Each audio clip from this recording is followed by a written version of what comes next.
ज्या परिस्थितीच्या बातम्या केज तालुक्यातील विलास घुले यांच्या मर्डर संदर्भात येत आहेत.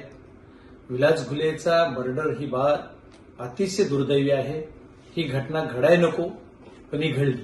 घडल्याच्या नंतर जे कोणी आरोपी याच्यात आहेत, या आरोपीला कठोर शिक्षा झाली पाहिजे, त्यांना अटक झाली पाहिजे आणि जे जे कोणी दोषी असतील त्यांच्यावर कारवाई झाली पाहिजे. एवढंच नाही तर या घटनेशी माझा संबंध आहे असंही जोडलं जात आहे. एवढंच नाही तर या घटनेशी माझ्या मुलाचा संबंध आहे असंही जोडलं जात आहे. पण माझी मायबाप पोलीस यंत्रणा आणि एसपी साहेब यांना विनंती आहे की आमचे काय चेक करायचे ते सीडीआर असतील, आमचे लोकेशन असतील, सर्व काही चेक करा. आम्ही जर त्याच्यात दोषी असलो, तुम्हाला जर वाटत असेल की आम्ही दोषी आहे तर आमच्यावर कारवाई करायला तुम्हाला मुभा आहे.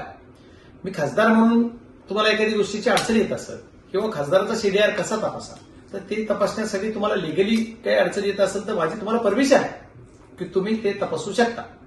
तपासा, माझे तपासा, माझ्या मुलाचे तपासा, पण जी सत्यता आहे ते समोर आणा आणि जे दोषी त्याच्यावर कारवाई झाली पाहिजे. आणि दुसरी माझी मागणी एक आहे की ह्या प्रकरणाची सुरुवात कशी झाली, ह्याचं मूळ कारण काय, हे भांडणं कशामुळे झालं, कशामुळं ज्या की या माने नावाचा व्यक्ती त्याला मारायला हे जी कोण आलेले असतील आरोपी हे का आले, त्याचं काहीतरी मूळ असेल. उगाच कुणी कुणाला मारायला आलं तर ते मूळ काय हे सुद्धा शोधून तुमच्या तपासामध्ये जी येईल ती सर्व जनतेसमोर ठेवलं पाहिजे. आणि त्या तपासून ते काय झालं आणि मग हा विलास सोडवायला गेला तर सोडवायला गेला असताना त्याला मारलं, पण त्याचे सोडविणारा काय दोष आहे, त्याच्यात का मारलं ही सुद्धा तपासात तुमच्या येईलच. समजा ही काय असेल ती सत्यता, ती सत्यता सुद्धा तुम्ही तपासून त्याच्यावर कारवाई झाली पाहिजे. आणि वारंवार आमची बदनामी केली जाते, आमचं नाव घेतलं जातंय. आमचा कधी माझ्यावर आणखी यांची सुद्धा दाखल झालं नाही. आम्ही गुंडे प्रवृत्तीचा पार्श्वभूमी माझी आहे का, माझ्या मुलानं कधी कुणाला अरे म्हणलंय का. मुलगा माझा 21-22 वर्ष आता कसं तरी झालंय. एकच जमेची बाजू आहे माझ्यासाठी की माझा मुलगा हा सर्व कार्यक्रम वगैरे फिरतोय तालुक्यात, खासदाराच्या पाठीमागे घरातलं कोणी नाही तर तो घरातलं म्हणजे माझी फॅमिली, माझा जिल्हाच आहे, पण तरी पण एक ब्लड रिलेशन मधला म्हणून हा मुलगा सांभाळतोय.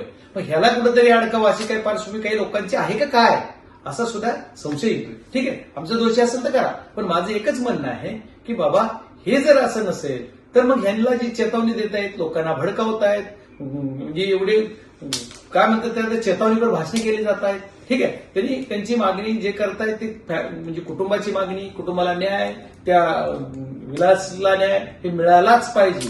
खासदार म्हणून एक त्या बीड जिल्ह्याचा प्रथम नागरिक म्हणून सुद्धा माझी जबाबदारी ती मिळायला पाहिजे. मी त्या भूमिकेत 100% आहे.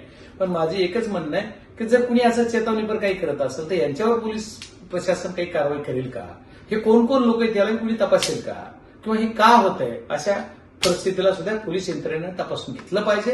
आणि त्यांच्यावर सुद्धा हे अशा प्रकारचं प्रतिबंधक कायद्यानुसार किंवा त्यांच्यावर हे केलं पाहिजे, निर्बंध घातले पाहिजे की बाबा असं चेतावणीपूर्वक किंवा कुणाला भडकावण्याचं काम करू नका. जी सत्यता आहे ती समोर देऊ आणि पोलिसांना माझी पूर्ण मुभा आहे की आमच्याविषयी काय चेक करायचे, काय तपासणी करायची, जे तुम्हाला कोणी विचारतील, जे काही आम्ही दिसू तिथं तुम्ही तपासणी करावी, एवढी माझी विनंती. प्रशासन याच्यात आणि पोलीस यंत्रणा चांगल्या पद्धतीने तपास करेल आणि जे दोषी त्याच्यावर कारवाई करेल. खूप खूप धन्यवाद.